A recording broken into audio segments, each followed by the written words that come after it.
এলাকার কোন নেতা আছে রে? মার্কা ডাকি নৌকা। এটা কি হলো ভাই, সর মারলেন কে আমারে? তোর সর মারবো না, মুরুক পোলাও খাওয়াবো। আমার মার্কা হইতেছে ধানের শীষ, তুই এনে স্লোগান দিতেছিস নৌকা। এমনি করলে কি মানুষ ভোট দিব? ভাই কিছু মনে করেন না, হারা জীবন নৌকার পিছিয়ে তোর পারছি তো, তাই ধানের শীষ খাবার মন নেই।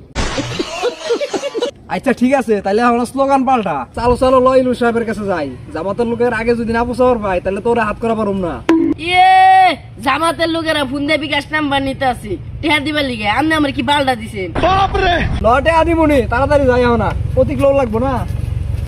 বুঝলি মহসিন, এইবার যদি আমরা দাড়ি পাল্লা নিয়ে জিততে পারি তাহলে বড় কাকার বাধ্যতামূলক করে দিব মেয়াগো।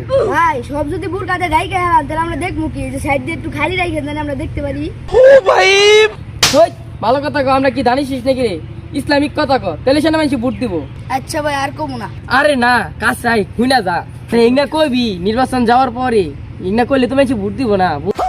তখন তাহলে ইউনু সাহেবের বুকলে যাই। ভাই জামাতের অবস্থা দেখছেন? আরে বেটা অবস্থা দেখে কি লাভ হইব? পড়াই দু একটা কলেজ ভার্সিটি নির্বাচনে পাশ করে গিয়ে আমগুলো যাইতে পারবো। 17 বছর ধরে আমরা বেটা রাজনীতি করে আইতেছি, আর আমগা এইবারও জিতুম।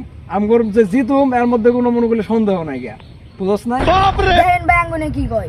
দেখা যাবে নি কেন রাজিতে, কারো ফুটকে মধ্যে আঙ্গুল দেওয়ার সময় নাই। এই তোমরা থামো। এবারে নির্বাচনে আমরা সুস্থ নির্বাচন চাই, মাদক মুক্ত বাংলাদেশ চাই, আমরা বাংলাদেশের শান্তি চাই। নির্বাচনের আগে আমি আর কোনো দ্বন্দ্ব চাই না। তো তোমাদের নির্বাচনের পরে আবার তোমাদের সাথে আমার দেখা হবে। তো সবাই ভালো থাকো।